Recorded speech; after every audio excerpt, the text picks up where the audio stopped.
Vou começar. Olá, sejam bem-vindos a mais um episódio do Autorádio, o podcast da Razão Automóvel. O meu nome é João Delfim Tomé, comigo tenho o Guilherme Costa e o Diogo Teixeira, diretores e fundadores da Razão Automóvel, e o Fernando Gomes, o nosso chefe de redação. Hoje, o tema que trazemos hoje neste sexto episódio do Autorádio é um tema sempre fraturante. Afinal, que futuro têm os motores diesel? Criticado por uns e adorado por outros, o motor que recorre ao famoso ciclo inventado por Rudolf Diesel continua a encontrar-se debaixo do capô de grande parte dos modelos que constituem o nosso parque automóvel. No entanto, a cada dia que passa parece ser mais criticado. Mas antes de avançarmos para este tema, deixa-me relembrar-te que se tens alguma sugestão de temas que gostasses de ver discutidos no nosso podcast, podes enviá-la para o e-mail podcast@razãoautomóvel.com. Não te esqueças, nós estamos online todos os dias em www.razãoautomóvel.com para te dar a conhecer as novidades do mundo automóvel e também no nosso canal de YouTube, onde para além de mais de 200 testes, tens ainda acesso a conteúdos exclusivos, entrevistas e especiais que não podes perder. Por isso, já sabes, subscreve o nosso canal e ativa o sino das notificações. Antes de abordarmos o tema principal deste episódio, vamos só rever o que é que se passou nesta semana. Para começar, numa altura em que o coronavírus continua a marcar a atualidade mundial e a obrigar-nos a ficar em isolamento social, decidimos também nós criar o nosso próprio movimento nas redes sociais.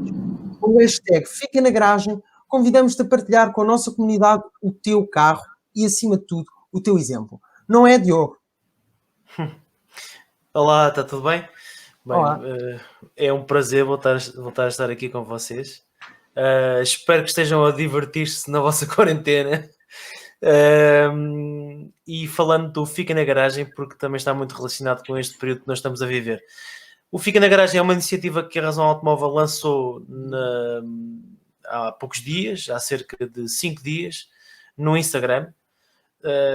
Desafiamos os nossos seguidores no Instagram a partilhar uma imagem do carro deles em quarentena, na garagem ou estacionado na rua, e criamos a hashtag Fica na Garagem para dar essa tónica mais atual a esse movimento.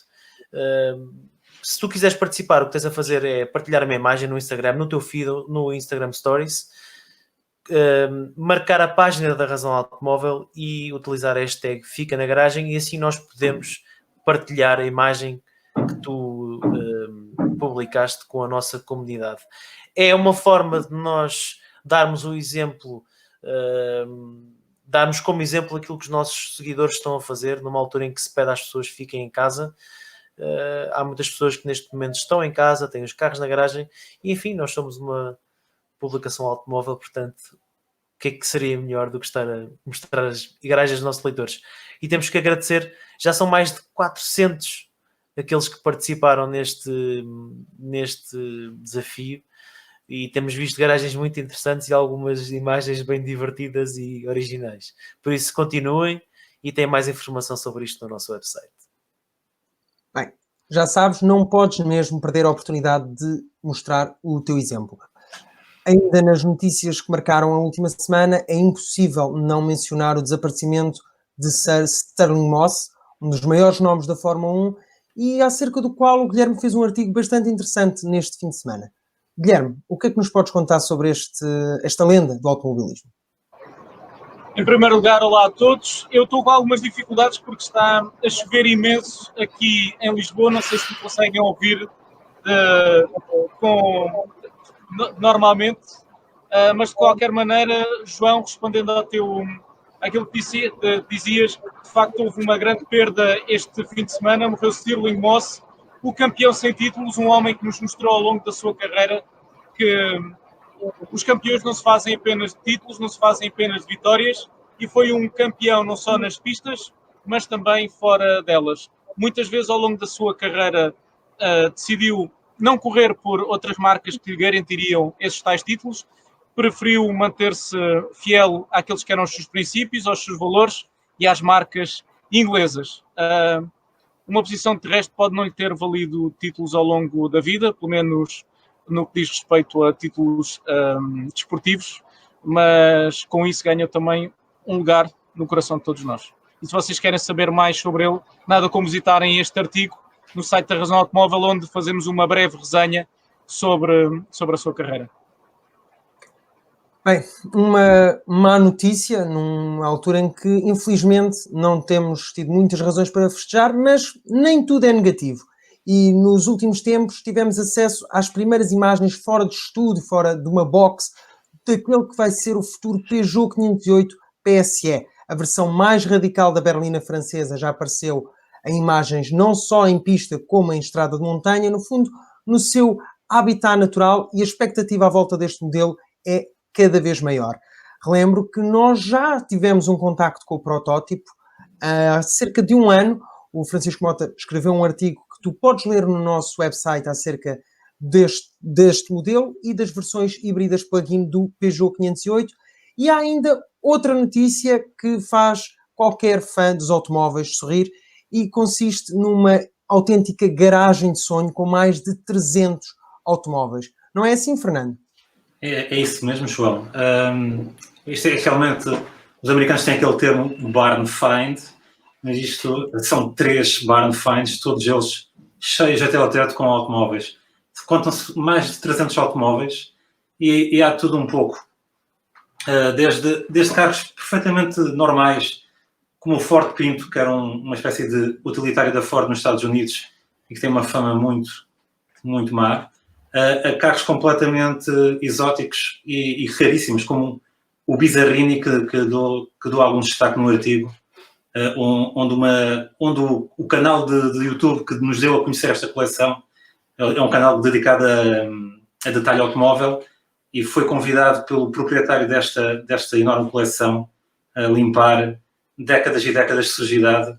É um Bizzarrini, que agora podemos ver até na imagem, que é basicamente, pelo menos com aquele motor Chevrolet, só há certezas que haja duas unidades. Mas há ali tudo um pouco, desde os muscle cars, que estão sendo nos Estados Unidos, o que não falam são muscle cars, Corvettes, Mustangs e outro tipo de carros desse género, Challengers, como também não faltam carros exóticos europeus como Ferraris, Lamborghinis, também há Maseratis, também há muita coisa japonesa.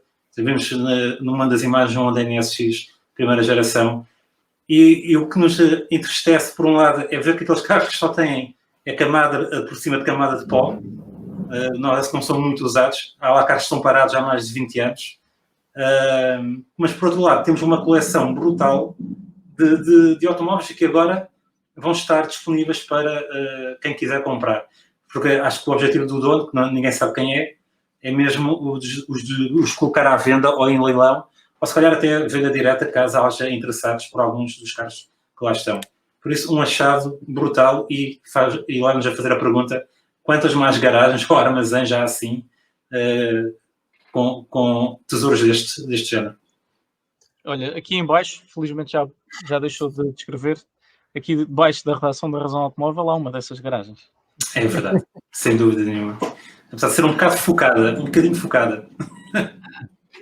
Bem, como podes ver, não para de haver novidades no nosso website, e é por isso que te aconselhamos a visitá-lo todos os dias, porque todos os dias tens novos conteúdos para descobrires mais sobre esta paixão que todos nós temos, que são os automóveis. Resumida a semana, é a altura de avançarmos para o tema principal de mais um episódio do Autorádio. Antes de o fazer, relembro-te ainda que podes ouvir este e outros episódios no Spotify, em Apple Podcasts e também no YouTube. Agora, começo por vos apresentar a questão que nos traz hoje a esta discussão. Acreditam no futuro dos diesel? Isto é uma pergunta que a indústria parece colocar-se. Muitos leitores nos colocam quase diariamente através de várias mensagens que nos enviam, sempre com a questão: vale a pena comprar um motor diesel? E, posto isto, começo, se calhar, vamos talvez ver a discussão dos pontos negativos para os positivos, para acabarmos, assim, numa visão mais otimista. Começo pelos negativos. As vendas dos diesel vêm a cair ano após ano. Basta olhar para os vários artigos que temos feito no final dos anos fiscais. E começo por perguntar-te a ti, Guilherme, porquê é que achas que esta queda se tem vindo a dar? Bem, há vários fatores a concorrer para esta perda de vendas nos diesel. Em primeiro lugar, as normas antipoluição cada vez mais restritivas, que fazem com que os carros estejam cada vez mais caros e isto em segmentos que tradicionalmente eram dominados pelos diesel, como era o segmento B e também o segmento C, naturalmente, onde os diesel ainda têm uma cota de mercado bastante grande, mas no segmento B praticamente desapareceram, porque todas as tecnologias que é necessário aplicar nos automóveis para eles cumprirem as novas regras de emissões obrigam a custos muito elevados na aquisição que dificilmente ao longo da vida útil do modelo conseguem ser compensados. E depois, todas estas tecnologias em cidade, que é onde estes carros maioritariamente são utilizados, também não correspondem da melhor maneira, porque os carros necessitam de espaço para aquecer filtros, etc. E depois, naturalmente, também mérito de todas as restantes tecnologias, nomeadamente da tecnologia dos motores a gasolina, dos motores Otto, que estão cada vez melhores, e com a democratização dos pequenos motores turbo, cada vez mais os motores a gasolina têm vindo a ganhar cota de mercado, e naturalmente também os elétricos, que ainda têm uma cota muito, muito pequena, não tão grande como as previsões mais otimistas que têm sido feitas ao longo dos anos, mas cada vez temos melhores alternativas aos diesel e daí, por estes dois motivos, eu acho que os carros têm estado a perder interesse. Diogo, concordas com o ponto de vista do Guilherme ou achas que há mais alguma razão por detrás da quebra de vendas de motorizações diesel nos últimos anos? Bem, este é um tema que vai dar aqui para uma vez, tanto entre nós e nos comentários, certamente. Eu concordo com o que o Guilherme diz, e acho que se pode justificar a queda dos diesel, das vendas dos diesel, com o aumento do custo não só da aquisição, mas também da manutenção, e que não acompanha o custo de utilização diretamente do combustível, ignorando a questão dos custos de manutenção que referi há pouco, mas que não acompanha essa vantagem que um diesel teria, hipoteticamente, que hoje se calhar já não tem, ou até já não tem mesmo, que é o facto de ser mais barato o litro do diesel e que poderia compensar aquele acréscimo de valor para se ter um diesel na garagem e retirar daí algum benefício. Mas eu acho que, se olharmos para os números e vemos algumas coisas curiosas e também podemos retirar daqui algumas consequências, porque acho que há aqui vários fatores que têm contribuído para baixar os diesel, e não só estes que o Guilherme referiu e com os quais eu concordo sobre os custos. Há mais, naturalmente que há mais. Sim, acho que todos nós estamos mais ou menos por dentro daquilo que se tem passado. Mas para as pessoas lá em casa terem uma ideia, em 2011, 55% dos carros vendidos eram carros diesel. Em 2019, 60% dos automóveis vendidos novos na Europa são a gasolina. Portanto, há aqui uma clara inversão em 8 anos do paradigma das vendas de carros novos. O diesel passou por fases brutais desde ter sido incentivado a nível governamental nos anos 90 e anos 2000, inícios dos anos 2000, como a solução para baixar emissões, porque efetivamente, quando comparado com o motor a gasolina, emite menos emissões de CO2. No entanto, muito mais recentemente, nós fomos alertados para algo que não se falava, que é o NOx, e que é um tema que só surgiu devido ao Dieselgate, porque não se falava de NOx na Europa antes do Dieselgate, ou falava-se muito pouco. E acho que esse foi sim o grande impulso que foi dado à queda dos diesel. Eles já estavam em queda, porque já era caro comparar um carro a diesel em 2010 face a um carro a gasolina, mas acho que o facto de politicamente hoje um diesel não ser algo que seja defensável, porque todos os nossos líderes europeus e inclusivamente em Portugal temos uma declaração muito famosa do Ministro do Ambiente sobre os diesel a vaticinar o péssimo investimento que seria se alguém adquirisse um diesel e que nos próximos 4 anos iria perder todo o seu dinheiro ou iria fazer um negócio ruinoso. Portanto, eu acho que um pouco por todo lado, principalmente devido ao Dieselgate e devido ao aumento dos custos e a tudo aquilo que já falamos, acho que é a principal razão para a queda dos diesel.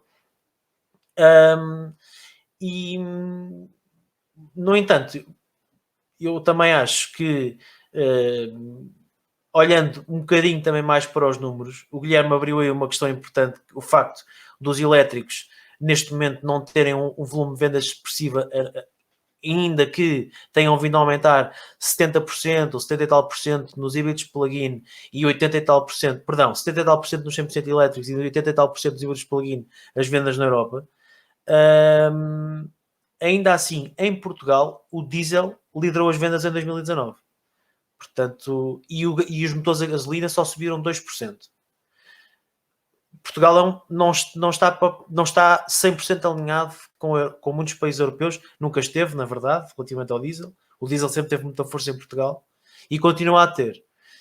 E depois há aqui outra questão que já agora aproveitaria para lançar aqui para o debate de hoje, que é: há muita preocupação em combater o diesel, mas não tem existido, apesar de abrir aí uma possibilidade e a porta estar aberta para isso, não têm existido medidas do ponto de vista governamental para incentivar a compra de carros a gasolina ou a compra massificada de carros eletrificados, porque o diesel continua a ser alvo de favorecimento fiscal e benefícios fiscais para as empresas, que são o grande comprador de carros diesel, o grande comprador de automóveis, e acho que nós falarmos sobre o futuro do diesel neste momento parece super certo, parece uma coisa super certa, porque nós olhamos para isto do ponto de vista como particulares, mas quem dita no mercado, muito mais em Portugal, e não só em Portugal, mas na Europa também é praticamente igual, quem dita qual é que é o combustível mais utilizado são as empresas que são o maior comprador. E neste momento, e como vemos em Portugal, os diesel continuam a ter uma boa cota porque as empresas não são incentivadas a comprar carros a gasolina. Portanto, eu lanço aqui também a questão que é: se calhar temos que fazer alguma coisa em relação a isso se queremos mudar algo, não podemos só falar sobre isso, temos que agir.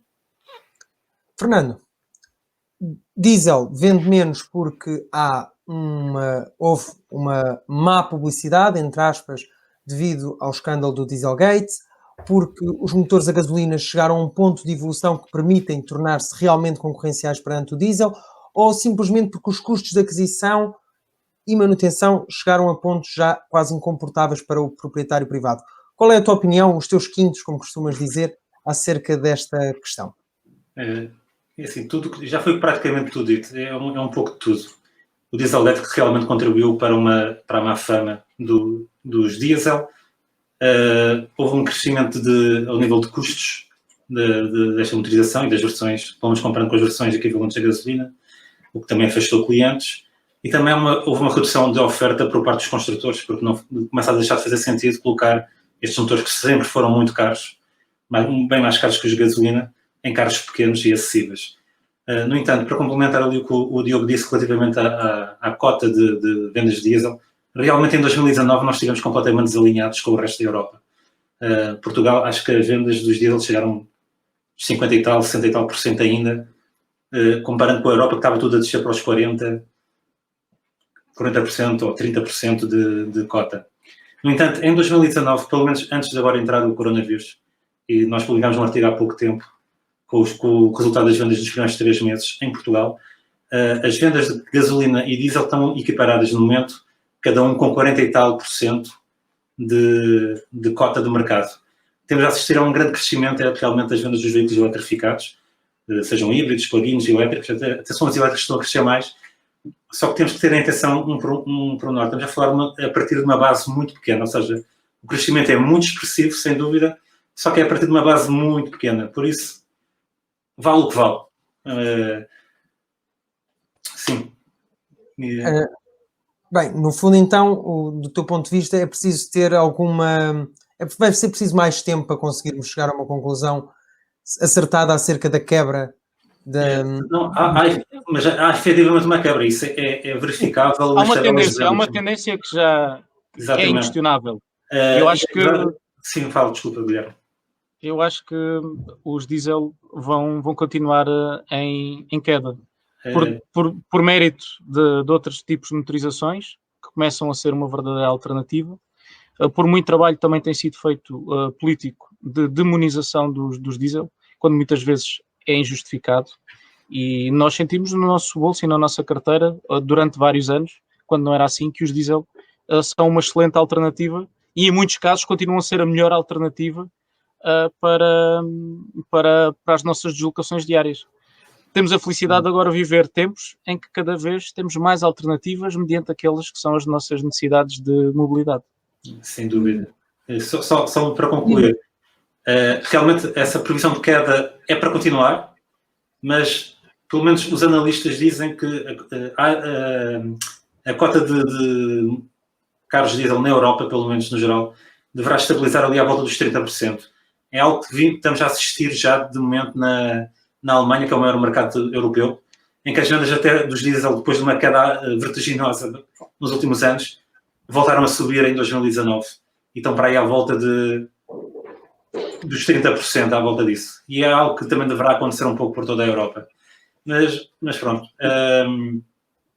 acho que os diesel ainda são uma opção válida e apesar de eles estarem a desaparecer nos segmentos mais baixos, é provável que permaneçam durante mais tempo nos segmentos mais elevados. E também isso poderá estar a contribuir para a quebra de vendas, ou seja, há menos oferta, logo também vai vender menos, não é? Aproveitando uma temática que tanto o Diogo como o Guilherme referiram, a questão dos governos e da posição dos governos em relação às motorizações diesel, aproveito para vos perguntar qual é o vosso ponto de vista, e algo que já foi abordado umas vezes mais profundamente, outras vezes mais ao de leve em alguns artigos no nosso site. Qual é a vossa opinião acerca dos governos assumirem e apontarem, em vez de metas, apontarem soluções? O que é que vocês têm a dizer acerca deste assunto, que por norma suscita discussão? Guilherme, começo por ti, porque tenho recordação que tens um artigo onde mencionas isso, um artigo sobre a história do Common Rail, salvo erro. Sim, os diesel são bastante vezes motivo de notícia aqui na Razão Automóvel, naturalmente, porque continua a ser uma tecnologia muito, muito comum nos nossos automóveis e bastante atual, diria até. Relativamente à tua questão de muitas vezes o poder político apontar caminhos em vez de apontar metas, isso tem sucedido muitas vezes ao longo dos anos. Agora, como há uns anos atrás nos venderam que os diesel iam ser os salvadores do planeta, e houve inclusivamente pressões para, até em Alemã, haver carros diesel a correr, hoje temos a pressão dos elétricos. Eu preferia que o poder político deixasse as questões técnicas para os engenheiros, que nos conseguem surpreender muitas das vezes, e apenas apontassem metas. Quais é que são as metas que são necessárias para determinado objetivo? E depois, cada marca podia escolher o seu caminho. Já várias vezes ouvimos Carlos Tavares a dizer que talvez o caminho de eletrificação não seja o caminho certo, e quando nós apontamos apenas um caminho, estamos a deixar de parte muitas outras opções, e nós que testamos carros diariamente, podemos falar de várias motorizações diesel que continuam a fazer tanto ou mais sentido do que fizeram no passado. Dou-vos o exemplo de motores diesel de gamas um bocadinho mais elevadas, no caso da BMW ou da Mercedes, que conseguem, e desafios a todos testamos vários carros, a dizerem carros que sejam tão bons para cumprirem grandes distâncias a velocidades que não têm de ser naturalmente tão controladas devido à autonomia como nos elétricos, como alguns motores diesel maiores conseguem fazer consumos de 7, de 6 e de 8 litros sem qualquer constrangimento em termos de autonomia e sem constrangimentos em termos de conforto, com bastante bom nível acústico. Enfim, eu acho que os diesel não são inimigo número 1 da indústria automóvel, não podem ser apontados como tal, e temos visto o que é que tem acontecido devido a isso.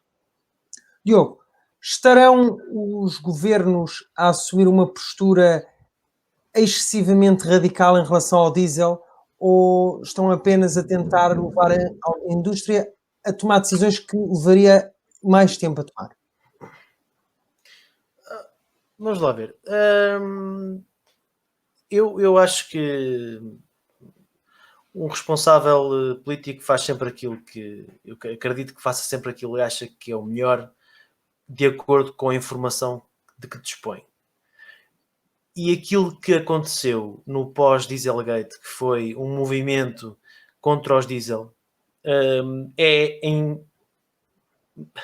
numa certa parte justificável, porque era um caminho relativamente mais fácil do que ter de realmente fazer uma grande investigação sobre aquilo que se está a passar ao nível das emissões e principalmente de encontrar os alvos certos a abater, entre aspas, para diminuir as emissões, porque eu acho que deve ser uma preocupação de todos.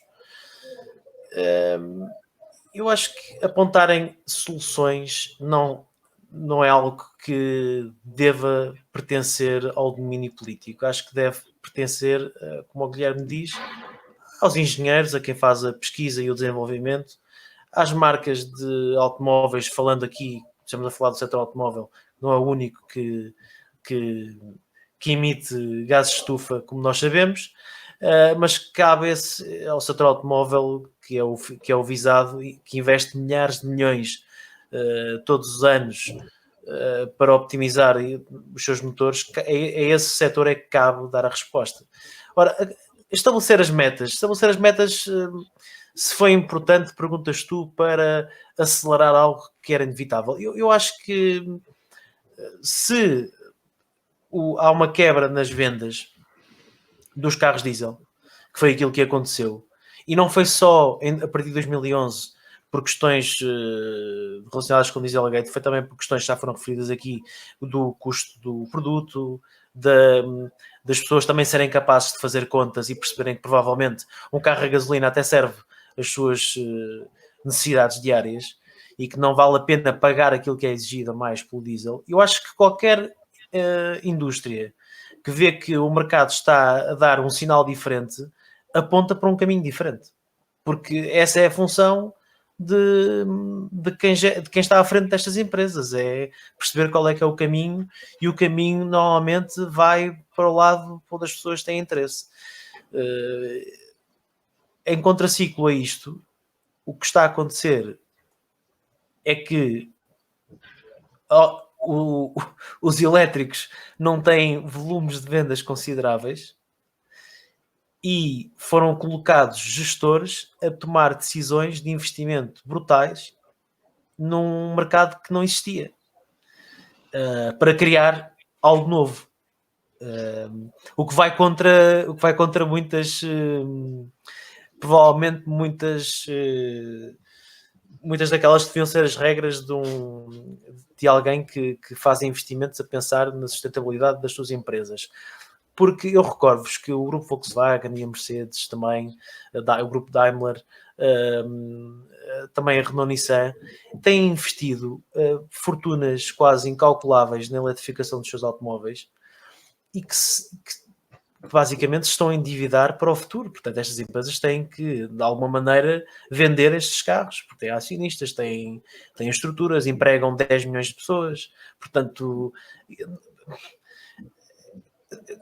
é perigoso quando um tema destes se torna apaixonante do ponto de vista político, porque estamos a falar de algo que influencia muito o mercado, não só de mercado de trabalho, as empresas, as fábricas.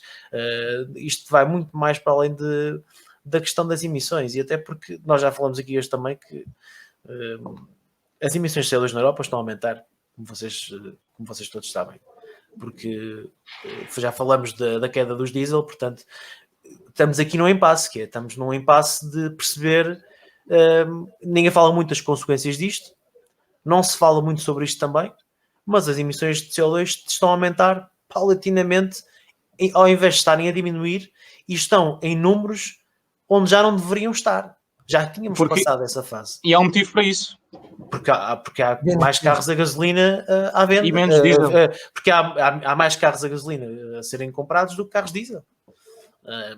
Isto não devia espantar ninguém. Basta olhar para a ficha técnica de um carro com motor diesel, perceber que são os únicos capazes de cumprir as metas de CO2 de 95 gramas e perceber que não há nenhum carro a gasolina no mercado que seja capaz de o fazer. Portanto, os carros elétricos não vendem. Ou vendem timidamente. São muito mais caros. As infraestruturas que existem não servem à maioria das pessoas. Nem toda a gente tem uma garagem onde pode carregar o seu carro. Nem toda a gente está disposta a pagar o preço que é pedido por um carro elétrico, depois ainda pagar eventualmente o aluguer de uma bateria e a seguir pagar a instalação de uma wallbox, a mobilidade, a democratizar o automóvel, que foi isso que se andou a fazer estes anos todos, começa aqui começamos a desviar desse objetivo e começamos a olhar para o carro como algo que estará provavelmente, e o Guilherme foi uma das pessoas que falou nisso no podcast sobre os citadinos, estará muito provavelmente no futuro ao alcance de muito poucos. E eu acho que é a grande consequência que podemos estar a retirar sobre isto. Portanto, sim. Sinceramente, acho que os políticos não devem deixar aos engenheiros e ao mercado algumas das decisões. Mas, mais uma vez digo, entendo porque é que foi feito esse ataque político aos diesel. Fernando, os números das metas indicam uma coisa, a perseguição aos diesel leva para outro lado, e tu o que é que tens a dizer? Achas que os políticos deviam talvez recuar um pouco no ataque aos diesel, ou então rever as metas de emissões de CO2? E tu fizeste um artigo muito interessante acerca do famoso número 95. Diz-me então, o que é que achas? Políticos, mais política nas medidas, menos política? Qual é a tua opinião? A minha opinião vai no sentido da vossa, não é? Dê-nos metas que arranja-se forma de as cumprir. Agora, não se pode estar a vilipendiar uma solução perante a outra só porque, pronto, aconteceu o que aconteceu, referente ao Dieselgate. E dito isto, eu sou da opinião que motores diesel em carros de cidade é um erro, mas acho que não havia justificação para acontecer o que aconteceu em termos de ostracizar os motores diesel, porque realmente temos que ver, tendo em conta que estas metas foram definidas muito antes de acontecer o Dieselgate, e os construtores tinham arranjado uma solução para atingir esse objetivo, de um momento para o outro viram-se sem essa solução, ou seja, viram que era uma solução do nada e provavelmente nem sequer vai colher os resultados que eles estão à espera. Essa meta das 95 gramas é muito difícil de atingir, e só seria possível com alguma eletrificação e com os motores diesel. E agora está tudo a apostar na eletrificação, como já vimos, os motores a gasolina subiram brutalmente, ocuparam basicamente o lugar que antes era ocupado pelos diesel, e as emissões não pararam de subir. Eu tenho que ir de acordo com a vossa opinião. Os políticos façam as metas e deem oportunidade aos construtores de criar as soluções. Não lhes digam qual é a solução, que basicamente obriga a deitar tudo o que tinham em preparação para o lixo e começar do zero. Por exemplo, falaram no Carlos Tavares. Carlos Tavares teve que deitar para o lixo uma solução que o Grupo ES já estava a desenvolver, que era os híbridos a ar. Pronto, usavam um sistema de ar comprimido para ajudar a reduzir os consumos dos motores a gasolina, e eles tinham até apresentado protótipos nesse sentido, com consumos de 2 litros aos 100. A partir do momento em que o governo te diz não pode, vamos banir os motores de combustão, vamos banir os motores de diesel, vamos banir tudo, então só podes seguir um caminho, ok? Então dá-me um caminho que eu sigo esse caminho. E por acaso eles até agiram bastante depressa e são atualmente um dos grupos que está também na linha da frente com modelos elétricos e eletrificados, pelo menos cá na Europa. Por isso, sim, não digam aos construtores, tens que fazer assim, diz-me a meta que eu tenho que atingir. E eles têm soluções, estão sempre a achar soluções para o futuro. E não só referente a estes híbridos já, como outras soluções. Por exemplo, porque é que a Europa não aposta mais forte em combustíveis alternativos, como o gás natural ou o GPL, que até em Portugal tivemos algumas fases onde vimos apostas nesse sentido e eram soluções eficazes para reduzir as emissões e até livrar-nos desse problema ambiental ou das poluições que os diesel tinham em contexto urbano, mas, no entanto, foi tudo ao ar. Por isso, agora ficamos com um problema ainda maior por resolver, porque não criámos alternativas para... Ou seja, estamos a pôr todos os ovos no mesmo cesto e não estamos a distribuir o mal pelas aldeias, usando aqui uns ditados populares já para enquadrar.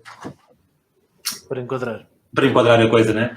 Porque se nós tivermos várias soluções para caminhar no mesmo sentido, se calhar até chegávamos lá sem ser necessário medidas tão drásticas ou draconianas, não só, sobretudo em relação ao que os construtores têm que fazer.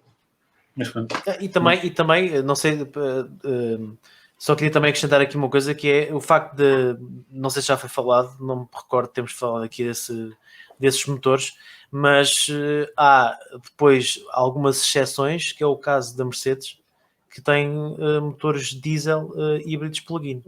Exatamente, era para aí que eu queria ir a seguir, que nós, pronto, é possível ver que há uma quebra dos diesel, mas eu queria passar agora para uma vertente mais positiva.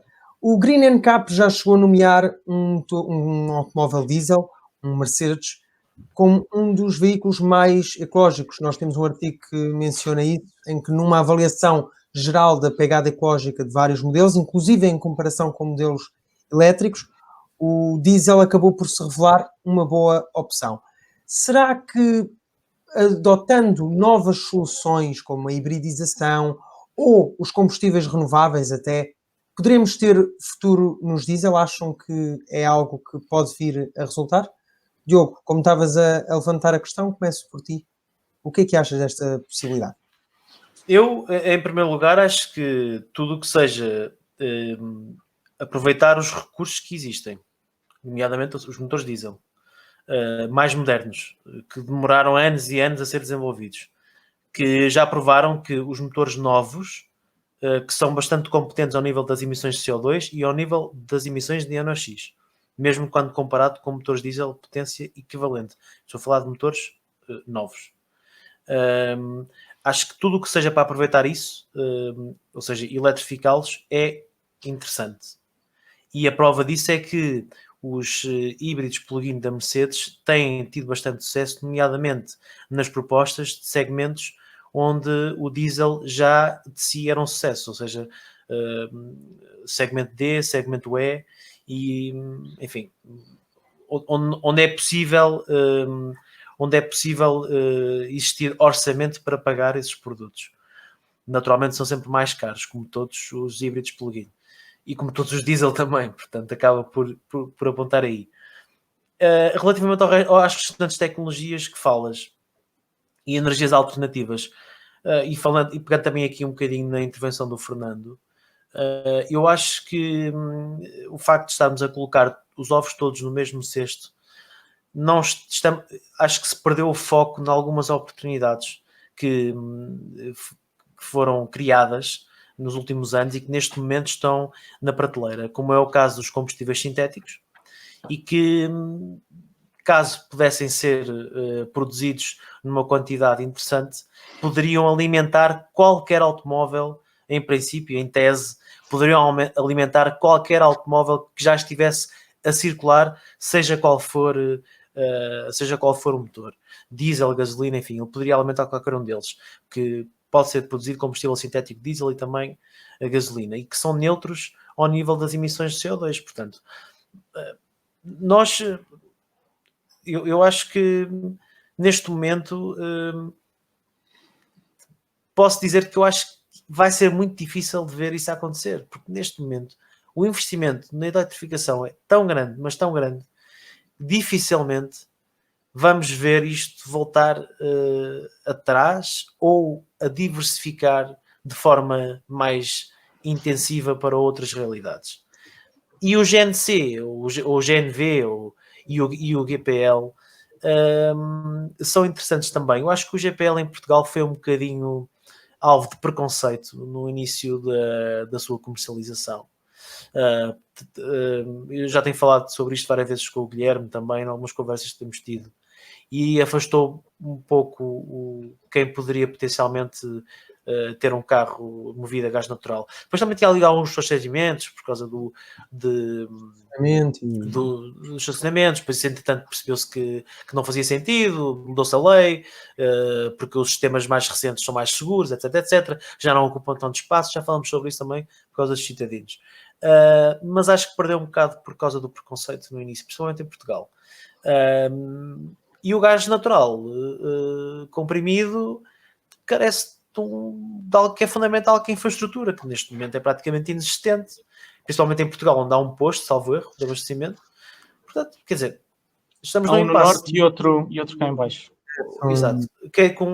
Um é, creio que um é no Carregado ou na Zambuja e outro é... Há um no Carregado, Zambuja, outro na Carris, creio eu aqui junto à nossa redação, e há outro no norte. Exato. Acho que não estava a ter postos em todo... Eu acho que nesse aspecto seriam soluções muito interessantes que poderiam ser aplicadas no caso dos combustíveis sintéticos em qualquer carro,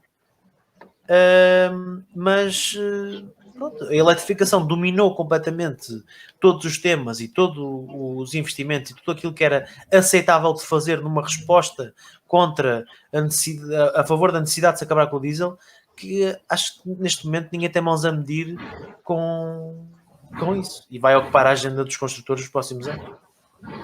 Guilherme, será o investimento na eletrificação levado a um ponto sem retorno no investimento em soluções que permitam tornar os diesel mais limpos, ou ainda acreditas que é possível investir nos diesel como foi quando o desenvolvimento de tecnologias como o Common Rail, ou até desenvolver mais a tecnologia milagrosa da Bosch para reduzir até 10 vezes as emissões de NOx? Eu acho que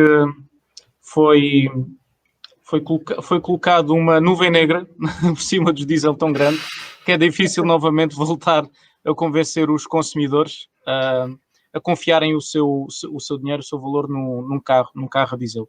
No segmento B, nos utilitários, como falávamos há pouco, há alternativas que fazem mais sentido em cidade. Eu acho que o que não faz mesmo sentido algum é o facto de estar a colocar de lado as motorizações diesel. Elas não são um problema, eu acho que fazem parte da solução.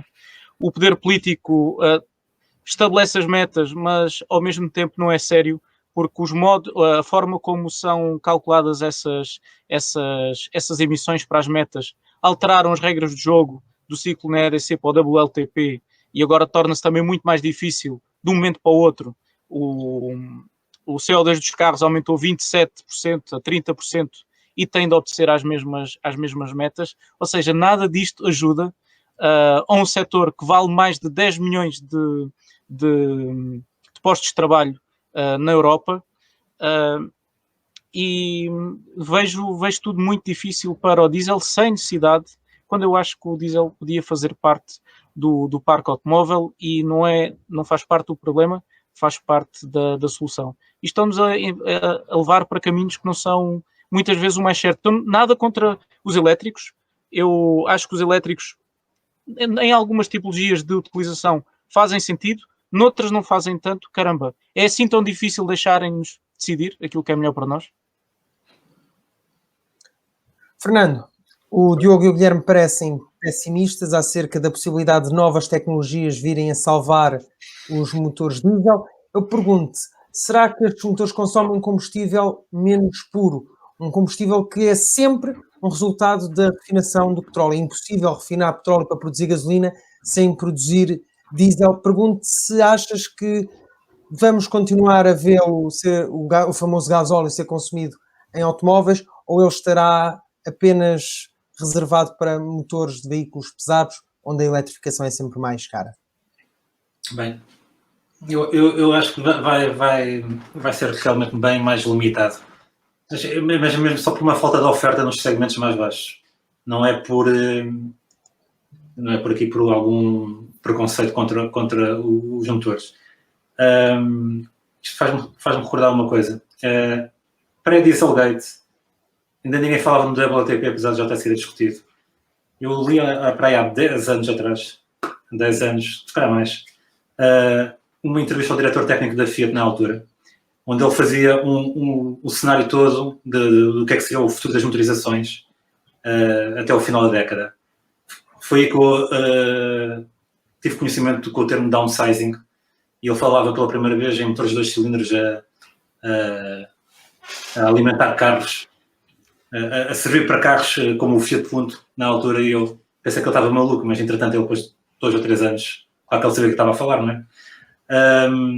E o percurso que ele determinava para os carros de diesel, ele dizia: vamos assistir a um pico, alguns até se calhar 2012, e foi basicamente o que aconteceu, não foi em 2012, por acaso até foi em 2011.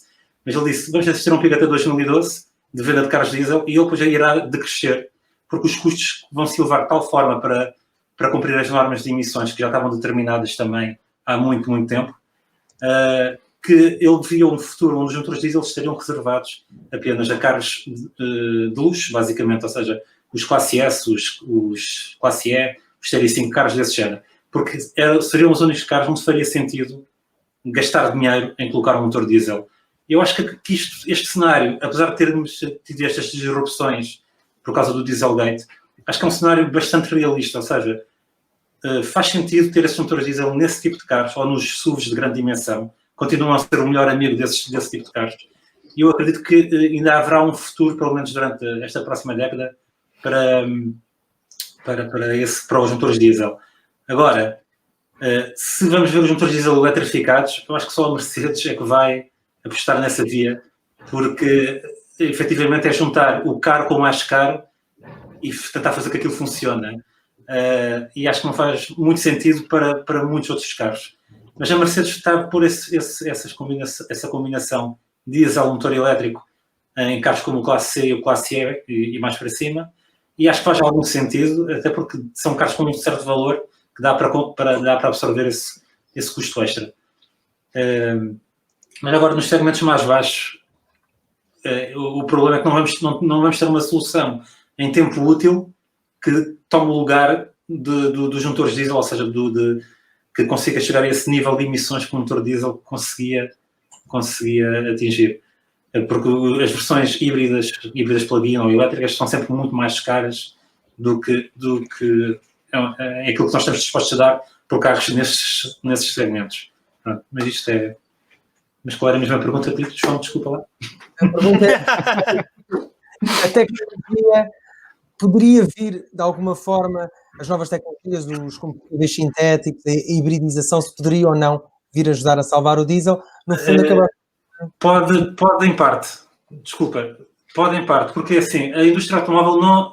temos um construtor a apostar forte nos combustíveis sintéticos, que é a Audi.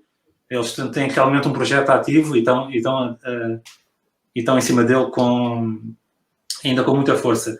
Mas provavelmente a ajuda não virá da indústria automóvel, mas virá da indústria da aviação e também da indústria náutica.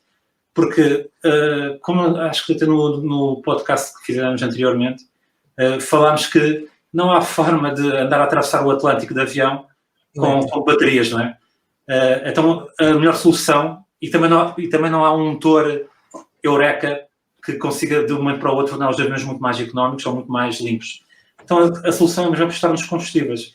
E temos visto a indústria aeronáutica e a náutica também, por causa dos contentores, olha, como agora aparece a imagem dos barcos contentores que cruzam os nossos oceanos, apostar nos combustíveis sintéticos para contribuir para a solução para contribuir para a descarbonização dos transportes. E eu acredito que esse investimento também possa no futuro até beneficiar a indústria automóvel, mas melhor seria se todos estes meios de transporte, ou seja, todos estas empresas pudessem trabalhar em conjunto para termos acesso a combustíveis não de origem fóssil, mas a combustíveis de origem sintética ou até os combustíveis renováveis, ou então até os biocombustíveis, como também vimos na Mazda, a partir de algas, porque realmente podem contribuir. Poderíamos ter, ou seja, a ideia é conseguir efeitos mais rápidos, conseguir efeitos maiores e mais rápidos do que esperar que a eletrificação chegue a um ponto em que começamos a ver efeitos na descarbonização dos meios de transporte. Isso ainda vai demorar, sei lá, 10, 20, 30 anos, se calhar só ao meio se as previsões se confirmarem, só lá para 2040, 2050, é que veremos os elétricos a terem já um peso suficiente nas vendas de automóveis para contribuírem para a descida de emissões de CO2 da parte dos transportes. Por isso, Fernando, sim. Fernando, posso só, pegando aquilo que estavas a dizer, pegarmos em soluções que já existem para tentar colmatar um problema atual. No nosso planeta, o carvão e o gás natural são dos recursos energéticos mais abundantes de todos. Sim. E nós não necessitávamos de nenhum salto tecnológico, como se exige no caso da eletrificação, para termos imediatamente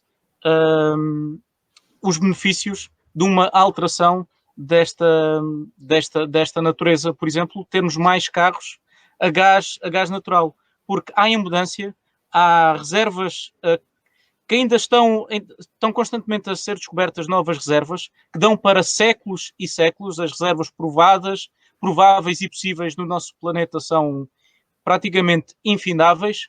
É o mais limpo de todos os combustíveis existentes, pois a molécula de metano tem apenas um único átomo de carbono, e não precisamos, como estávamos a referir, de nenhum salto tecnológico, porque a tecnologia já existe. E a dificuldade de levar gás natural aos postos de abastecimento, praticamente, vamos ser sinceros. As habitações é uma não questão. Exatamente. É uma não questão. Mais uma vez, vemos aqui o poder político não interessado não interessado na efetiva procura de soluções, mas naquilo que parece melhor à opinião pública, aquilo que se dá mais votos, e a tomarem medidas tão absurdas como anunciarem que daqui a 30 anos os carros de combustão não vão ser permitidos nas cidades. Está-se a colocar no presente um peso que só vamos ter de lidar com eles no futuro. E falando de peso, naturalmente, eu não sou contra a eletrificação, acho que faz parte do futuro, tal como faz parte do futuro os motores de combustão. Eu sou pela democratização dos meios de transporte. O automóvel é um deles, deve estar acessível a todos. Nós devemos ter possibilidade de escolher aquele que melhor corresponde àquelas que são as nossas necessidades, e muitas vezes não é isso que acontece, não é isso que nos permite. Bem, para terminar, para arrumar todo este assunto dos diesel, já vimos que a tecnologia poderia vir ajudar, talvez venha já um pouco tarde, de acordo com algumas decisões já tomadas acima até da cúpula industrial, já na cúpula governamental. Vou-vos fazer uma pergunta e peço-vos uma resposta sintética, tal como os combustíveis podiam salvar até os motores diesel. Guilherme, começo por ti. Acreditas no futuro dos motores diesel ou é uma causa perdida? Eu acredito no futuro dos diesel a médio prazo. Não acredito como não acredito nos derivados do petróleo num período mais alargado de tempo. Acredito no futuro dos motores de combustão. No diesel, acredito que fará parte da solução, cada vez menos, mas continuará a fazer parte da solução. Diogo, deixo-te a mesma pergunta. Futuro dos diesel, ainda acreditas nele ou nem por isso? Bem, eu não o disse, mas acho que não tenho que o dizer. Não sou contra a eletrificação, não é? Porque tendencialmente quem comenta e quem ouve acha que falar de motores de combustão é ser imediatamente contra a eletrificação e contra o futuro. As pessoas, isto são tudo discussões muito apaixonadas. Polarizam-se muito são sempre discussões muito apaixonadas. Para mim isto não é um tema apaixonante do ponto de vista de ser diesel ou gasolina, porque eu tanto gosto de conduzir um carro diesel, como adoro conduzir um excelente carro a gasolina, como também tenho algum prazer de condução quando uso um carro 100% elétrico, já conduzi vários. Portanto, para mim, do ponto de vista do automóvel, isto não é uma questão. Naturalmente não estamos aqui a falar de super desportivos, nem estamos aqui a falar de mobilidade, estamos a falar das pessoas irem do ponto A ao ponto B. Eu acho que o diesel vai continuar a fazer parte da solução nas próximas décadas. Há várias marcas que já anunciaram que vão continuar a produzir motores de diesel pelo menos nos próximos 20 a 30 anos. Seja eletrificados ou não, seja com soluções mild hybrid, como é o caso da Audi, que neste momento já tem diesel mild hybrid. A Mercedes tem diesel híbrido plug-in. Aqui já foi dito algo que é verdade, juntaram o mais caro de tudo, como diz o Fernando, salvo erro foi o Fernando que disse, juntaram o mais caro dos elétricos com o mais caro do motor de combustão, mas depois pronto, ele tem uma estrela lá à frente, portanto não há problema nenhum. Há quem e é bom, e atenção, e é bom. E é bom, mas é bom, exato. Eu conheço eu tenho um amigo meu que comprou uma classe E híbrida plug-in e está super satisfeito, é um excelente carro e tem consumos brutais. Agora, eu acho que vamos continuar a ver motores diesel nas estradas durante bastante tempo. Acho é que, como o Guilherme também já disse, e como já tínhamos falado aqui anteriormente, que nos segmentos mais baixos a eletrificação vai tomar conta dos motores. É inevitável que nas cidades e mesmo nos pequenos familiares que assistamos nos próximos anos à proliferação de motores elétricos, porque É o que faz sentido. É o que faz sentido, porque o objetivo é efetivamente diminuir as emissões não só a nível do planeta, a nível global, mas também diretamente nos centros das cidades onde estão o maior número de pessoas aglomeradas e onde há um maior risco para a saúde. Portanto, é no centro urbano que faz sentido começar. Acho que os países que estão a restringir fortemente o diesel que devem continuar ou começar, se é que não o fizeram, a investir fortemente também em transportes públicos não poluentes. Fernando, resta apenas saber se tu achas que o diesel tem ainda futuro. Qual é a tua opinião? Vou começar com uma nota pessoal. E pessoalmente, eu não sou nada fã de motores diesel no geral, porque não são coisas muito agradáveis de conduzir. Então, sobretudo nos motores pequenos, não vou sentir saudades nenhumas deles desaparecerem todos, sinceramente. Podem ir todos para a história, fiquem lá atrás que eu não me importo mesmo nada. Mas dito isto, também não tenho muita fé nos motores diesel, mais por questões políticas do que por questões tecnológicas ou de validade do conceito. Eu acho que são motores muito válidos e, mais uma vez, repetindo, continuam a ser os melhores companheiros para carros sobretudo de grande dimensão, grande volume. E a esse nível temos carros também com um nível de insonorização muito superior. Ou seja, todos aqueles aspectos mais desagradáveis dos motores diesel desaparecem.